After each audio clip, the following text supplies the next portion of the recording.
നാടിനെ വല്ലാതെ ഭയപ്പെടുത്തിയ, വല്ലാതെ സങ്കടത്തിലാഴ്ത്തിയ ഒരു വാർത്തയായിരുന്നു 27 പേരെ വെടിവെച്ച് കൊന്ന വാർത്ത. എന്റെ പ്രിയപ്പെട്ടവരെ, ആ വാർത്തയുടെ പിന്നാമ്പുറങ്ങളിലേക്ക് നമ്മൾ കടന്നു ചെല്ലുമ്പോ ഈ മുസ്ലിം സമുദായം വല്ലാത്ത പേരുദോഷങ്ങൾ കേട്ടുകൊണ്ടിരിക്കുന്ന ഒരു സാഹചര്യമാണ്. മുസ്ലിമീങ്ങൾ മുഴുവനും മോശമായി മുദ്രകുത്തപ്പെടുന്ന ഒരു കാലഘട്ടത്തിലാണ് നാം ജീവിക്കുന്നത്.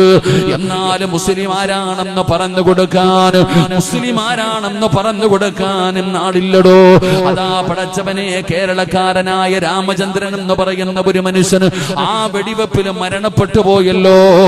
ആ വെടിവെപ്പിൽ മരണപ്പെട്ടു പോയ രാമചന്ദ്രൻ എന്ന് പറയുന്ന മനുഷ്യന്റെ പൊന്നാര മകളാണ് മുസ്ലിമീങ്ങൾ ആരാണെന്ന് ലോകത്തോട് വിളിച്ചു പറഞ്ഞത്.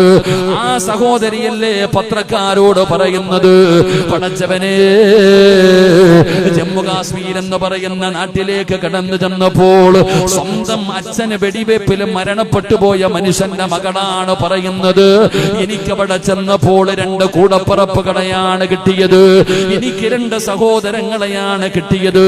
ഇത് പറയുന്നത് മുസ്ലിമല്ല. ആ വെടിവെപ്പിൽ മരണപ്പെട്ടു പോയ രാമചന്ദ്രൻ എന്ന് പറയുന്ന മനുഷ്യന്റെ മകള് പറയുകയാ, ഷമീറും മുസാഫിർ എന്ന് പറയുന്ന 2 കൂടപ്പറപ്പുകള് ആ ജമ്മു കാശ്മീരിന്റെ മണ്ണിൽ നിന്ന് എനിക്ക് കിട്ടിയെന്ന് പറയുമ്പോൾ പടച്ചവനെ, പലരും പറയുകയാണ് ഞങ്ങളെ രക്ഷപ്പെടുത്തിയത് മുസ്ലിമീങ്ങളാണ്, ആ ജമ്മു കാശ്മീരിലെ മുസ്ലിമീങ്ങളാണ് പടച്ചവനെ ഞങ്ങളെ രക്ഷപ്പെടുത്താൻ ഒരുപാട് പരിശ്രമിച്ചത്. അല്ലാഹുവിന്റെ പള്ളിയുടെ മിനാരത്തിൽ ബാങ്ക് വിളിക്കുന്ന മിനാരത്തിലൂടെ അപകടങ്ങളെ കുറിച്ച് വിളിച്ചു പറയുന്ന വാർത്തകളാണ്.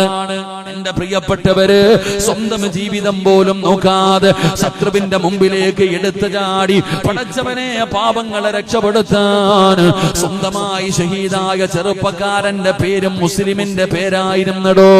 എന്റെ പ്രിയപ്പെട്ടവരെ, പക്ഷേ എല്ലാവരും മറന്നു പോവുകയാണ്.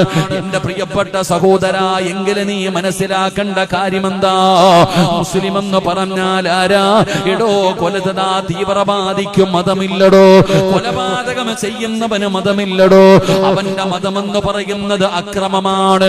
അവൻ അതിനു വേണ്ടി ജീവിക്കുന്നവനാണ്. അത് ഏത് പേര് കൊണ്ടൊരിക്കലും അവൻ ഒരു മതത്തിലേക്ക് ചേരുന്നവനല്ല. മുസ്ലിം സമുദായത്തിന്റെ നിലപാടെന്തെന്നറിയുമോ? മഹാനായ ആദരവായ പ്രവാചകൻ നബി മുഹമ്മദ് മുസ്തഫ സല്ലല്ലാഹു അലൈഹി വസല്ലമ തങ്ങൾ 1400 കൊല്ലം മുമ്പ് നബി തങ്ങൾ പറയുകയാണ്, പടച്ചവനെ, ഒരു മനുഷ്യനെ കൊല്ലുന്നത് വല്ലാത്ത പാപമാ. അത് സാധാരണ പാപമല്ല. ഒരു മനുഷ്യനെ കൊല്ലുന്നത് ഈ ഭൂമിയിലുള്ള സർവ്വജനങ്ങളെയും കൊല്ലുന്നതിന് തുല്യമാണെന്ന് മഹാനായ ആദരവായ പ്രവാചകൻ നബി മുഹമ്മദ് മുസ്തഫ